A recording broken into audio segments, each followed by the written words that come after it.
दिल्ली का नया मुख्यमंत्री कौन होगा से ज्यादा चर्चा में है कि आखिर अरविंद केजरीवाल नए सीएम का चयन कैसे करेंगे।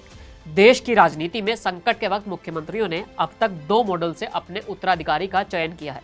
इनमें पहला मॉडल लालू यादव का है। चारा घोटाले में फंसने के बाद लालू ने अपनी पत्नी राबड़ी देवी को मुख्यमंत्री की गद्दी सौंपी थी। दूसरा मॉडल झारखंड के चंपई सोरेन का है। झारखंड मुक्ति मोर्चा के नेता हेमंत सोरेन जब जमीन घोटाला में जेल गए थे तो अपने विश्वस्त चंपई को मुख्यमंत्री की कुर्सी पर बैठा गए थे। दिलचस्प बात यह है कि सीएम चुनने के ये दोनों ही मॉडल अब तक फेल रहे हैं। ऐसे में सवाल उठ रहा है कि अरविंद केजरीवाल क्या करेंगे, क्योंकि उनके लिए भी सीएम का सिलेक्शन करना इतना आसान नहीं है।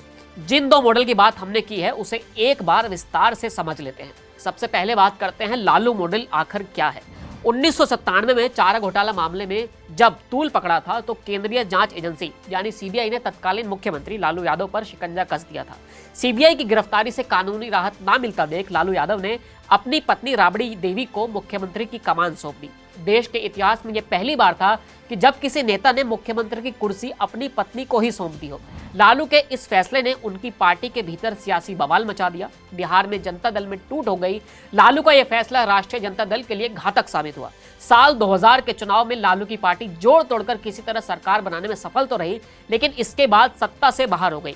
2005 से अब तक आरजेडी का कोई मुख्यमंत्री बिहार में नहीं बन पाया है। अब चलते हैं दूसरे मॉडल की तरफ, जो है चंपई मॉडल।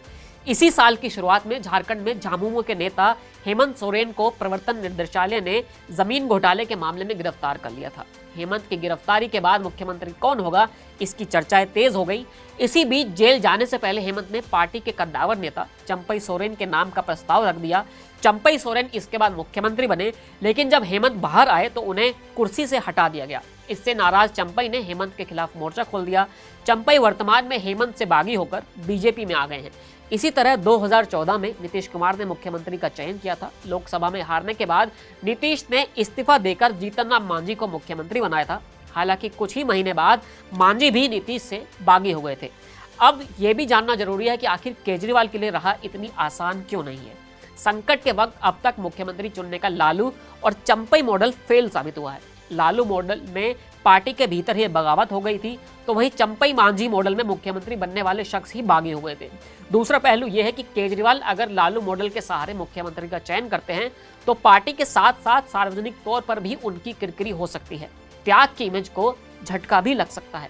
इसके साथ ही कानूनी तौर पर भी एलजी पेच फंसा सकते हैं। वर्तमान में उनकी पत्नी सुनीता विधायक नहीं है। दिल्ली में सिर्फ 5 महीने बाद चुनाव प्रस्तावित है। ऐसे में एलजी यह कर टाल सकते हैं कि किसी विधायक को ही मुख्यमंत्री बनाइए। एक और पहलू यह है कि पार्टी के भीतर भी किसी नेता को मुख्यमंत्री चुनना आसान नहीं है। कई नेता सीएम पद के दावेदार हैं। अब तक पार्टी में कोई टूट नहीं हुई है, लेकिन विधानसभा चुनाव के करीब होने की वजह से टूट का खतरा बढ़ सकता है। परिवार से इतर अब तक जिन दावेदारों के नाम सामने आए हैं उनमें से अधिकांश केजरीवाल सरकार के मंत्री हैं। अगर किसी एक मंत्री को तरजीह मिलती है तो बाकी मंत्री शायद ही नए मुख्यमंत्री की लीडरशिप को मानेंगे। एक सवाल यह है कि बाहरी चेहरा कौन होगा और किस राजनीतिक समीकरण का होगा, ये भी चुनना आसान नहीं है। अगर किसी ए जाति के व्यक्ति को केजरीवाल मुख्यमंत्री की कुर्सी सौंपते हैं तो उससे दूसरी अन्य जातियों के लोगों में नाराजगी हो सकती है। वर्तमान में केजरीवाल के रहते दिल्ली में जाति और क्षेत्र का मुद्दा लगभग गायब ही हो गया है। खतरे के साथ 2 फैक्ट्स हमेशा उनके पक्ष में भी हैं जो इस वक्त अरविंद केजरीवाल के पक्ष में नजर आते हैं। अरविंद केजरीवाल की पार्टी दिल्ली शराब घोटाले में पिछले 2 साल से फंसी हुई है। इन 2 साल में पार्टी के 3 बड़े नेताओं को जेल जाना पड़ा। हालांकि इसके बावजूद आप में कोई बड़ी टूट नहीं हुई है। अरविंद केजरीवाल और मनीष सिसोदिया इसका जिक्र भी कर चुके हैं। पार्टी के पक्ष में दूसरा फैक्ट है दिल्ली का चुनाव। दिल्ली में अब से 5 महीने बाद विधानसभा का चुनाव होना है। चुनाव से 1 महीने पहले ही आचार संहिता लग जाएगी। ऐसे में नए मुख्यमंत्री को ज्यादा वक्त भी नहीं मिल पाएगा। वहीं दूसरी तरफ केजरीवाल ने ऐलान भी कर दिया है कि सरकार बनने के बाद फिर से वही मुख्यमंत्री की कुर्सी पर बैठेंगे।